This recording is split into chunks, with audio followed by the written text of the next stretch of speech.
पुष्पराजगढ़ विधानसभा क्षेत्र के विधायक फुंदेलाल सिंह मार्को ने बुधवार को अमरकंटक क्षेत्र का दौरा करते हुए साल के वृक्षों पर फैले साल बोरर कीट के प्रकोप का स्थल निरीक्षण किया।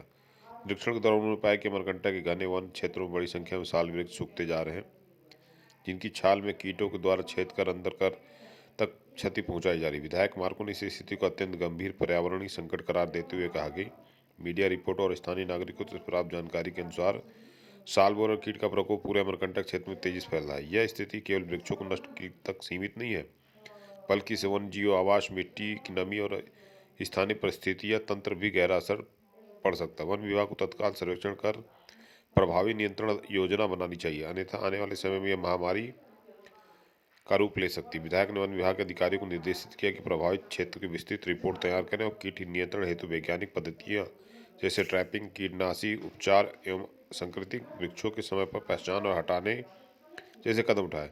साल बोरर कीट क्या है? यह एक प्रकार का लकड़ी खाने वाला कीट है जो मुख्य रूप से साल वृक्षों पर हमला करता है। यह कीट वृक्ष की साल में छेद कर अंदर अंडे देता है, जिसे लार्वा लकड़ी को भीतर से खोखला करता है। परिणामस्वरूप वृक्ष धीरे धीरे सूखते जाते हैं। मध्य भारत के जंगलों में यह कीट विशेष रूप से बरसात के बाद सक्रिय होते हैं और यदि यह समय नियंत्रित नहीं होता सैकड़ों हेक्टेयर वन क्षेत्र को प्रभावित कर सकते हैं। निरीक्षण के दौरान विधायक के साथ पुष्पराजगढ़ युवा कांग्रेस अध्यक्ष वीरू तंबोली, चिन्नू जैन, राजेश प्रस्ते, अमर सिंह दुर्गे सहित अन्य स्थानीय जनप्रतिनिधि उपस्थित थे।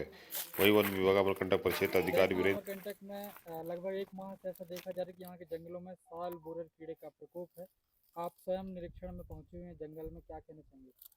क्या है, मैं आप जिस तरीके से पत्र पत्रिकाओं में आपके माध्यम से जो प्रकाशित हुआ और ये खबरें बड़ी तेज़ी से प्रदेश देश स्तर में पहुंचा है, क्योंकि वन से संबंधित था, हमारा पर्यावरण से संबंधित है। और आज मैंने स्वयं अमरकंटक रेंज के कंपार्टमेंट ये आपका 236 है, PF 236 में मैं स्वयं जहां खड़ा हूं, वहाँ एक साल का वृक्ष ये देख रहे हैं। इसमें साल बोरर कीड़ा पूरे जो है इस तरीके से ये खा करके और ये निकाला। इस जिस तरीके से एक गिरमिट से हम जो है छेद करते हैं या आरा चलते हैं, उसी तरीके से ये कीड़ा ये पूरे पेड़ को चारों तरफ से छेद करके सुखा दिया।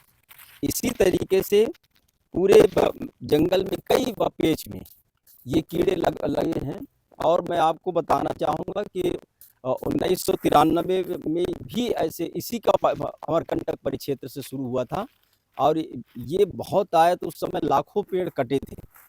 और मैं मानता हूँ कि वन विभाग के अमला को, अधिकारियों को, उच्च अधिकारियों को भी तत्काल इसमें निर्णय लेना चाहिए।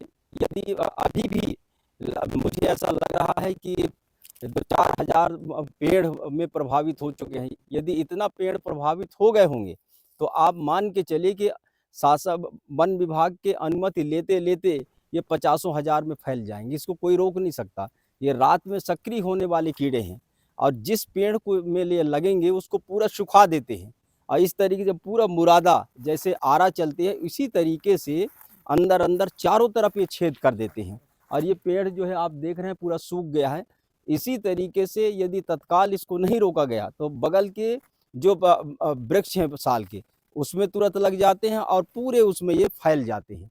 तो मैं चाहता हूं कि आज हम स्वयं यहाँ हम प्रत्यक्ष हम कहीं जाके देखना चाहिए और हमने देखा है, बड़ा भयावह है और आने वाले समय के लिए जो है हमारे लिए अच्छा संदेश नहीं होगा, क्योंकि हमारा पर्यावरण से संबंधित है और ये साल वृक्ष एक ऐसा है, इसका हम प्रतिरोपण नहीं कर सकते हैं। ये अब प्राकृतिक तरीके से उसी के पत्ते में इसका शिशु पौधे जन्म लेते हैं और वो धीरे धीरे बढ़ते हैं। तो इसको जो है संरक्षित करना अति आवश्यक है और तत्काल कोई निर्णय लेना भी जरूरी है।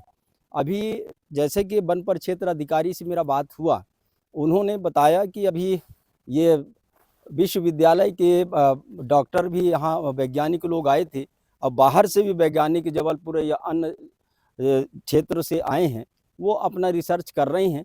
लेकिन जब तक वो अपना प्रतिवेदन देंगे, मैं मानता हूं कि उसको तत्काल इसका ट्रीटमेंट करना रोकथाम करना अति आवश्यक है। और यदि नहीं किया गया तो जिस तरीके से 1993 की जो भयावह स्थिति जो बनी अमरकंटक में, वही स्थिति पुनः निर्मित होगा। इसका संपूर्ण जिम्मेदारी वन विभाग का होगा, ये मैं बता देता हूँ। और गांव के लोग चूँकि पहले देख चुके हैं किस तरीके से पेड़ों को कटाई हुआ है, और फिर पुनः यदि वो कटाई होता है इसी तरीके से, तो निश्चित ही हमारे अमरकंटक का जल स्रोत, जहाँ दुर्लभ जड़ी बूटियों का ये मेकल का ये पहाड़ हमको जो दे रही हैं, वो धीरे धीरे नष्ट हो जाएगा।